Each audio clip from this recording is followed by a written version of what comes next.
نحمد اللہ تعالی ونصلی ونسلم علی رسولہ الکریم وعلی آلہ واصحابہ اجمعین اما بعد اعوذ باللہ من الشیطان الرجیم بسم اللہ الرحمن الرحیم بحمد اللہ تعالیٰ کہ رب کائنات جل وعلا کے احسان اور کرم سے آج آپ کا سبق شروع ہوگا سورۃ البقرہ شفا کی 54 نمبر آیت شفا سے آگے ملاحظہ کیجیے گا۔ اعوذ باللہ من الشیطان الرجیم بسم اللہ الرحمن الرحیم وَإِذْ قُلْتُمْ يَا مُوسَىٰ لَن نُّؤْمِنَ لَكَ حَتَّىٰ نَرَى اللَّهَ جَهْرَةً فَأَخَذَتْكُمُ الصَّاعِقَةُ وَأَنْتُمْ تَنظُرُونَ۔ وَإِذْ قُلْتُمْ، اور جب تم نے یوں عرض کیا کہ یا موسیٰ، اے موسیٰ علیہ السلام، معاذ اللہ، لن نؤمن لک، ہم ہرگز تجھ پر ایمان نہیں لائیں گے، حتیٰ یہاں تک کہ نر اللہ جہرتاً، نر اللہ ہم دیکھ لیں اللہ تعالیٰ کو، جہرتاً علی الاعلان، کھلم کھلا، فاخذتکم الصاعقۃ، پھر تم کو پکڑ لیا ایک صاعقہ، ایک چنگھاڑ نے، ایک کڑک نے، وانتم تنظرون، اس حال میں کہ تم اس کو دیکھ رہے تھے، یعنی اس کڑک کو، اس چنگھاڑ کو تم دیکھ رہے تھے جب وہ تم پہ نازل ہوئی۔ مفسرین کرام نے ارشاد گرامی قدر فرمایا کہ جب موسیٰ کلیم اللہ نے اپنی قوم کو رب کائنات جل مجد الکریم کی طرف سے خوف دلایا کہ تمہیں اللہ تعالیٰ شدید ترین سزا دے گا تمہارے اس شرک پر جو تم نے بچھڑے کی پرستش کی صورت میں کیا، وگرنہ تم اپنے آپ کو قتل کے لیے پیش کرو، تو جس طرح آپ قبل ازیں سن چکے ہیں کہ ہزاروں کی تعداد میں بنی اسرائیلیوں کو قتل کر دیا گیا۔ پھر حضرت سیدنا موسیٰ کلیم اللہ کی گزارش پر رب کائنات جل وعلا نے ان کو معاف فرمایا اور حکم دیا کہ تم اپنے ساتھ بنی اسرائیل کو لے کے آؤ تاکہ جبل طور کے قریب، یاد رکھیے ویسے لفظ طور عبرانی زبان میں پہاڑ کو کہتے ہیں، جبل بھی پہاڑ کو کہتے ہیں، جن طور کے پاس آؤ صحرا سینا میں تمہاری دعا کو شفع قبول سے نوازوں گا۔ بعض روایتوں میں یہ بھی آتا ہے کہ جب حضرت سیدنا موسیٰ کلیم اللہ اس کام سے فارغ ہوئے، یعنی ان کو قتل کرنے سے فارغ ہوئے، تو موسیٰ کلیم اللہ جو تورات لے کے آئی تھی ان کے سامنے تورات کو پیش فرمایا۔ تورات کے احکامات بہت زیادہ سخت تھے، جس طرح آپ قبل ازیں بھی سن چکے ہیں۔ یہی حکم دیکھیے جس کا ذکر اللہ تعالیٰ نے قرآن کریم میں فرمایا کہ اگر تم نے شرک کی تو توبہ کرنے کے لیے اپنی جان کا نذرانہ پیش کرنا پڑے گا، یعنی مرتد کی سزا قتل ہوتی ہے، تمہیں قتل بھی ہونا ہوگا تب تمہیں معافی ملے گی، مگر میرے نبی کی سبحان اللہ شان کریمی دیکھیے کہ اللہ تعالیٰ نے میرے نبی کے کسی بھی امتی پر یہ سزا نہیں دی کہ قتل ہو تب معاف کروں گا، فرمایا سچے دل سے توبہ کر لے، جتنا بھی گناہ کیوں نہ بڑا کیا ہو میں سارے معاف کر دوں گا، صرف توبہ کر لیں۔ بنی اسرائیل کے لیے یہ تھا کہ اپنے آپ کو قتل کے لیے بھی پیش کر، تب گناہ معاف ہوگا۔ اور اسی طرح بعض اوقات ان کے جسم پہ لگنے والی نجاست کو کاٹنا پڑتا تھا، کپڑے کو نجاست لگے تو بعض اوقات اس کو بھی کاٹ کے پھینکنا پڑتا تھا۔ سخت ترین احکامات ہیں ان کے لیے۔ رب کائنات جل مجد الکریم نے جب ان کو یہ احکامات موسیٰ کلیم اللہ کے توسط سے عطا فرمائے تو کہنے لگے یہ تو بہت سخت احکامات ہیں، ان کو تو نہیں مانا جا سکے گا۔ انشاءاللہ تعالی جل وعلا آپ آگے بھی پڑھیں گے کہ پروردگار عالم جل ان کو سزا کے طور پر ان کے اوپر جبل طور کو کھڑا کر دیا تھا۔ انشاءاللہ تعالی آپ آگے پڑھیں گے۔ انہوں نے انکار کر دیا، چنانچہ حضرت موسیٰ کلیم اللہ سے انہوں نے یہی بات عرض کی جو آپ ابھی سن چکے ہیں کہ ہم ان باتوں پر تب ایمان لائیں گے جب کھلا رب کائنات جل وعلا ہمیں ان باتوں کا حکم دے گا۔ چنانچہ سیدنا موسیٰ کلیم اللہ نے بنی اسرائیل کے سارے قبائل سے، کل قبیلے بلا کتنے تھے؟ 12، اور 6 افراد کو چن لیا، ان کی تعداد 72 بنی۔ اللہ تعالیٰ نے 70 افراد کو لانے کا حکم دیا تھا، تعداد 72 بن گئی۔ چنانچہ حضرت کالب بن یوکنا اور یوشع بن نون، یہ 2 حضرات جو تھے موسیٰ کلیم اللہ نے ان کو پیچھے رہنے دیا اور بقیہ کو لے کے جبل طور کے پہلو میں تشریف لے گئے۔ ان لوگوں نے بارگاہ رب العزت میں معاذ اللہ ایک بات سے گستاخی کی کہ حضرت موسیٰ کلیم اللہ کو یہ کہا کہ ہم تجھ پر ایمان نہیں لائیں گے جب تک اللہ تعالیٰ کو کلم کلا نہیں دیکھ لیتے۔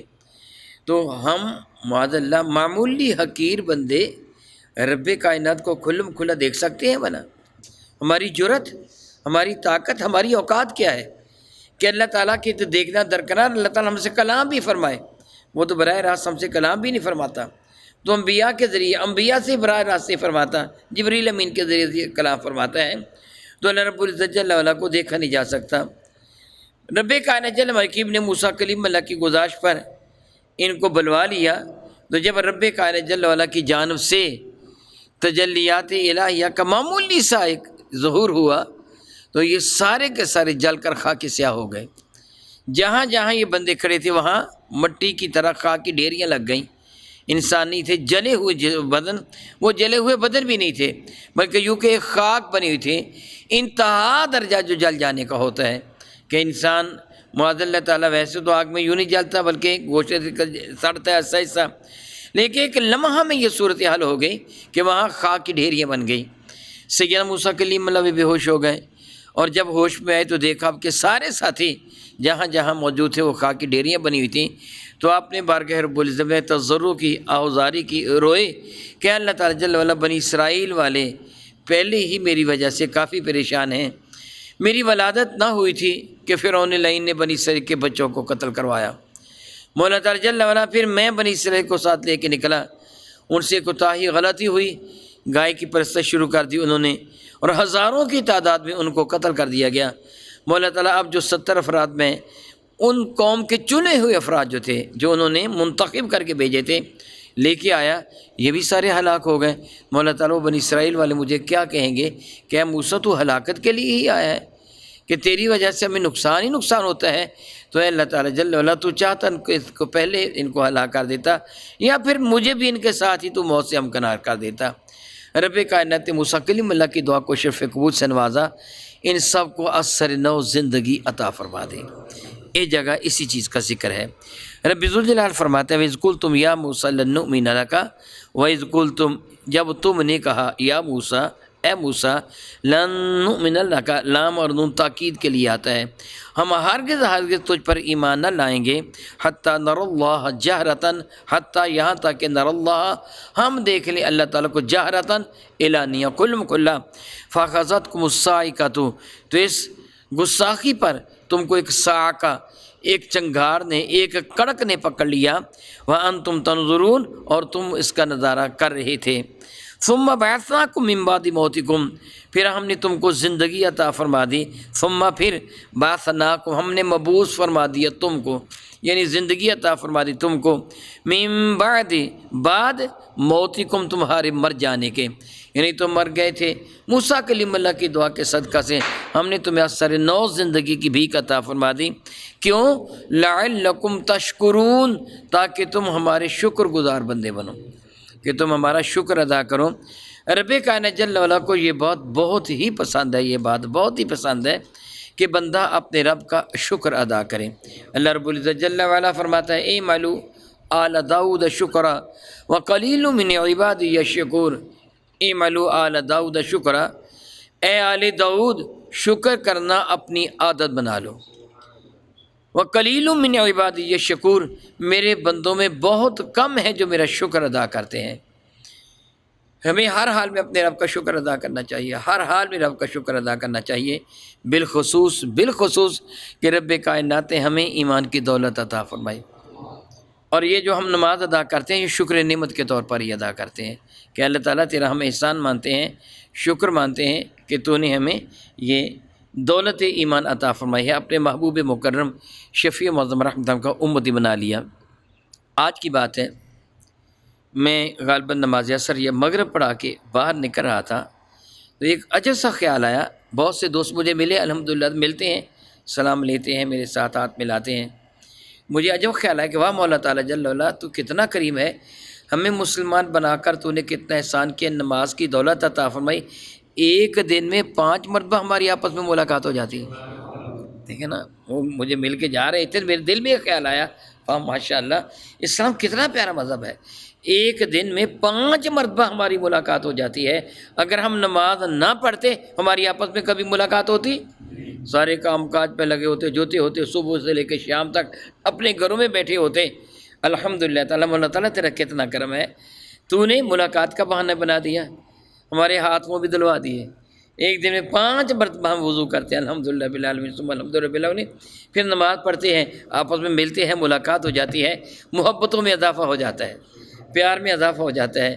کتنا پیارا مذہب اللہ تعالیٰ نے ہمیں عطا فرمایا، کتنا پیارا دین اللہ تعالیٰ نے ہمیں عطا فرمایا، ہمیں اپنے رب کا شکر ادا کرنا چاہیے۔ اسی طرح جب بھی کوئی نعمت ملے، آپ کھانا کھائیں، پانی پئیں، اللہ تعالیٰ کا شکر ادا کریں۔ میرے اور آپ کے کریم آقا رب ذوالجلال کے محبوب تاجدار ارب و جم شفیع معظم رحمت عالم صلی اللہ علیہ وسلم صحابہ کرام کے ساتھ اپنے ایک صحابی کے ہاں تشریف لے گئے۔ وہ پانی لینے کے لیے گئے ہوئے تھے، میرے کریم آقا ان کے ہاں جلوہ فرما ہو گئے۔ جب وہ پانی لے کے واپس آئے، اپنے گھر میں صحابہ کرام کو دیکھا، میرے کریم بھی تھے اور سید صدیق و فاروق عثمان والی صحابہ کرام بھی تھے، تو ان کی خوشی کا کوئی ٹھکانہ نہیں تھا۔ کہنے لگے آج روئے زمین پر میرے گھر سے بڑھ کر کوئی بھی گھر خوش قسمت نہیں ہے کہ جس گھر میں اللہ کے محبوب بھی ہیں اور ان کے غلام بھی ہیں۔ وہ جلدی جلدی گئے اپنے باغ میں، کھجوروں کا ایک خوشہ توڑ لائے، کاٹ لائے۔ یوں سمجھیے آج کل کا موسم کہ کھجوریں کچھ کچی، کچھ پکی، کچھ نیم پختہ، وہ لے آئے۔ میرے کریم آقا رسول عربی شفیع معظم رحمۃ عالم نے کھجوروں کے خوشے کو زمین پر تھوڑا سا ٹیکا مارا تو کھجوریں بکھر گئیں، زیادہ پکی ہوئی بھی تھیں اور کم پکی ہوئی بھی تھیں، کچی بھی تھیں۔ صحابہ کرام نے تناول کی، میرے کریم آقا تناول فرمائیں، پھر انہوں نے ٹھنڈا پانی پیش کیا، میرے کریم آقا نے نوشی جہاں فرمایا، صحابہ نے بھی ان کو پیا۔ پھر میرے نبی فرمانے لگے تمہیں اللہ تعالیٰ نے نعمت عطا فرمائی ہے، دیکھو پانی بھی دیا، کھجوریں بھی عطا فرمائی ہیں، پیٹ بھر دیے۔ رب کریم چاہے گا تو قیامت کے دن تم سے سوال فرمائے گا، میری ان نعمتوں پر تم نے میرا شکر ادا کیا تھا؟ مانگے شکر ادا کرو رب کائنات کا کہ جس سے ہمیں یہ دولت عطا فرمائی ہے۔ حق یہی ہے، رب کائنات کی عزت کی قسم، اللہ تعالیٰ کی اتنی نعمتیں ہیں، ہم الٹے لٹک کر بھی اس کا شکر ادا کریں تو حق کے شکر ادا نہیں کر پاتے۔ ہارون رشید نے بہلول دانا سے کہا تھا مجھے کوئی نصیحت کیجیے، تو انہوں نے ہارون سے یہ کہا تھا کہ مجھے یہ بتاؤ، اگر تم جنگل بیابان میں ہو اور تم اپنی فوج سپاہ کے ساتھ، اپنے سیکیورٹی والوں کے ساتھ، اپنے غلاموں کے ساتھ جنگل میں گھوم رہے تھے، سیر کر رہے تھے، یک آپ کی نظر ایک حرم پہ پڑی، آپ کے جی میں خواہش پیدا ہوئی میں اس کا شکار کرتا ہوں اور کوشش کریں گے اس کو زندہ پکڑنے کی۔ آپ نے اپنا گھوڑا اس کے پیچھے لگا دیا، ہرن وہ ہوا سے باتیں کرنے لگا، تیز دوڑنے لگا، اور آپ کا گھوڑا بھی اسی طرح تیز رفتاری کے ساتھ بھاگنے لگا۔ آپ اپنے ساتھیوں سے جدا ہو گئے، آپ کے ساتھی پیچھے رہ گئے، آپ کا گھوڑا بہت آگے نکل گیا ہرن کے تعاقب میں، اور پھر خدا نخواستہ ایسے ہوا کہ زیادہ بھاگنے کی وجہ سے گھوڑے کا جگر پھٹ گیا یا اسے ٹھوکر لگی، وہ اوندے منہ گرا اور آپ بسلامت اس سے نیچے گر پڑے، اور جنگل بیابان میں صحرا میں آگ اگلتے سورج کے نیچے کوئلوں کی طرح تپتے ہوئے ریت پر آپ گر گئے۔ پھر آپ اٹھے، سنبھالا اپنے آپ کو، اور آپ کا کوئی سپاہی آپ کے قریب موجود نہ تھا۔ آپ کو پیاس لگی، شدت انتہا کو پہنچ گئی، آپ دائیں بائیں گھومے، کہیں سے پانی نہ ملا، اور حتیٰ کہ آپ کو یقین ہو گیا کیا مجھے اس صحرا میں موت سے ہمکنار ہونا ہوگا۔ اتنے میں ایک شخص حاضر ہوا جس کے پاس پانی کا ایک پیالہ تھا، اس سے کہا کہ ہارون تمہیں پانی چاہیے؟ تو آپ نے کہا ہاں چاہیے۔ تو اس نے کہا کہ اس کی پھر قیمت ادا کرو۔ آپ نے کہا اس وقت تو میرے پاس کچھ بھی نہیں ہے، قیمت ادا کروں گا مگر اپنے محل میں جا کر ادا کروں گا۔ کیا مانگنا چاہتا ہے؟ اس سے کہا کہ اپنی آدھی سلطنت دے دو، پھر یہ پانی کا پیالہ دوں گا۔ آپ نے کہا یہ بہت زیادہ قیمت ہے۔ اس نے کہا نہیں تو نہ صحیح، آپ کو یقین ہوگا کہ پانی نہ ملے گا تو میں مر جاؤں گا۔ آپ نے خیال کیا کہ آدھی سلطنت جاتی ہے تو جائے، زندگی تو بچ جائے گی نا۔ آپ نے سودا قبول کر لیا، اس نے پانی کا پیالہ آپ کو تھما دیا، آپ نے پی لیا، پانی کا پیالہ پیا، تازہ دم ہو گئے۔ آپ کے ساتھی تلاش کرتے ہوئے آپ تک آن پہنچے، ایک نیا گھوڑا آپ کو دے دیا، آپ اس پر سوار ہوئے، محل میں واپس آ گئے۔ مگر مصیبت یہ بنی جو پانی پیا تھا وہ نکلتا نہیں ہے۔ اس زمانے میں یہ جدید سرجری نہیں تھی، یہ جدید طریقہ ہے کار، اس زمانے میں نہیں تھا، وہ پانی نکلتا نہیں ہے۔ آپ کا مثانہ وہ بلیڈر پھول گیا، پھٹنے کے قریب ہو گیا، آپ شدت درد سے تڑپ رہے تھے، ڈر تھا کہ مسانہ پھٹ گیا تو آپ کی موت واقع ہو جائے گی۔ اتنے میں ایک طبیب آیا، اس سے کہا کہ بادشاہ میں تیرا علاج کر دیتا ہوں، آپریٹ نہیں کروں گا، سرجری نہیں کروں گا، آپریشن نہیں کروں گا، پیشاب کھل جائے گا، لیکن اس کی قیمت ہے کہ اپنی بقیہ آدھی سلطنت مجھے دے دے، کیا تو یہ سودا قبول کر لے گا؟ ہارون نے کہا ہاں، قبول نہ کروں گا تو مر جاؤں گا۔ حضرت دانا مسکرا کے کہنے لگے پھر اس سلطنت پر کبھی غرور یا تکبر نہ کرنا جس کی کل قیمت پانی کے چند گھونٹ اور پیشاب کے چند قطرے ہیں، جو تیرا رب بغیر کسی قیمت کے تجھ کو مسلسل نعمتوں سے نواز رہا ہے، پانی بھی پلا رہا ہے اور پیشاب بھی لا رہا ہے۔ سوچئے ذرا، ہم روٹی تو کھا لیں، اللہ تعالیٰ کا شکر ہے پیٹ بھر گیا، لیکن یہ روٹی نکلے ہی نہیں، قبض ہو جائیں، حالات غیر ہو جائیں تو پھر گویا اس کا کھانا بھی نعمت ہے، اس کا نکلنا بھی نعمت ہے۔ ہم الحمدللہ تعالیٰ سارے ہوش میں بیٹھے ہیں، یہ اللہ تعالیٰ کی نعمت ہے، اور تھوڑی دیر بعد ہم بے ہوش ہو جائیں گے، سو جائیں گے، یہ بھی اللہ کی نعمت ہے۔ ہوش بھی اللہ کی نعمت، بے ہوشی بھی اس کی نعمت، کھانا کھانا بھی اس کی نعمت، اور اس کھانے کا بدن سے نکلنا بھی اس کی نعمت، پانی پینا بھی نعمت اور پانی کا نکلنا بھی نعمت۔ تم اپنے رب کی کس کس نعمت کا انکار کرو گے؟ فَبِأَيِّ آلَاءِ رَبِّكُمَا تُكَذِّبَانِ، تو رب کریم نے فرمایا تو میرے شکر گزار بندے بنو۔ اور پھر پروردگار عالم جل مجد قریب نے ان کو کچھ سزا دی، میدان تیہ میں ان کو روک دیا گیا، اور 40 سال تک یہ میدان تیہ میں رہے۔ حضرت سیدنا موسیٰ کلیم اللہ کو اپنی قوم سے پیار تھا، تنہا ان کو نہیں۔ جس طرح باپ کو اپنی اولاد سے پیار ہوتا ہے، استاد کو شاگردوں سے پیار ہوتا ہے، آپ میں جو بھی کوئی شاگردوں کو پڑھاتا ہے اس کے علم ہے کہ استاد کے دل میں شاگردوں کی کتنی محبت ہوتی ہے، وہ اپنا سارا علم ان کی جانب منتقل کر دینا چاہتا ہے، اور اس کو خوشی ہوتی ہے جب اس کا کوئی شاگرد زیادہ فاضل بنتا ہے، زیادہ علم والا بنتا ہے تو اس کو بڑی خوشی ہوتی ہے۔ والدین اپنی اولاد سے پیار کرتے ہیں، استاد اپنے شاگردوں سے پیار کرتے ہیں، شیخ اپنے مریدوں سے پیار کرتے ہیں، سب سے بڑھ کر نبی اپنے امتیوں سے پیار کرتا ہے۔ میرا اللہ اپنی مخلوق سے پیار فرماتا ہے، تو نبی تو بڑا پیار کرتے ہیں۔ سیدنا موسیٰ کلیم اللہ نے بارگاہ رب العزت کیا مولا تعالیٰ ان کو قید کر دیا میدان تیہ میں، اب اے اللہ تعالیٰ ان کے لیے اسباب رزق کی مہیا فرما۔ میرے اللہ نے ان کی دعا کو شرف قبول سے نوازا۔ ارشاد گرامی رب کریم فرماتے ہیں وَظَلَّلْنَا عَلَيْكُمُ الْغَمَامَ، پھر کیا ہوا، ہم نے تم پر بادل کا سایہ کر دیا۔ میدان تیہ یہ ایک صحرا تھا، صحرا سینا کے قریب، جنگل بیابان تھا، دور دور تک درختوں کا نام و نشان تک نہ تھا، صحرا تھا، ریت سے بھرپور تھا، ہوا چلتی تھی تو ریت اڑ کر آنکھوں میں پڑتی، انسانوں کی حالت غیر ہو جاتی۔ حضرت موسیٰ کلیم اللہ نے دعا مانگی، رب کائنات نے بادل کا سایہ ان کے اوپر کر دیا۔ روزانہ جب بھی دھوپ نکلتی بادل کا سایہ ان پہ ہو جاتا۔ 40 سال تک اللہ تعالیٰ نے ان کو اسی نعمت سے نوازے رکھا۔ اللہ تعالیٰ آپ کو ہر شیفین کی زیارت کا شرف عطا فرمائے۔ مسجد نبی شیفہ میں جائیں گے نا تو مسجد نبی شیفہ کے مشرق کی جانب کئی گنبدوں والی ایک مسجد ہے جس کو مسجد غمامہ کہا جاتا ہے، اور غمام دراصل صاحبان کو کہتے ہیں، اصطلاح میں بادل کو بھی کہہ دیتے ہیں۔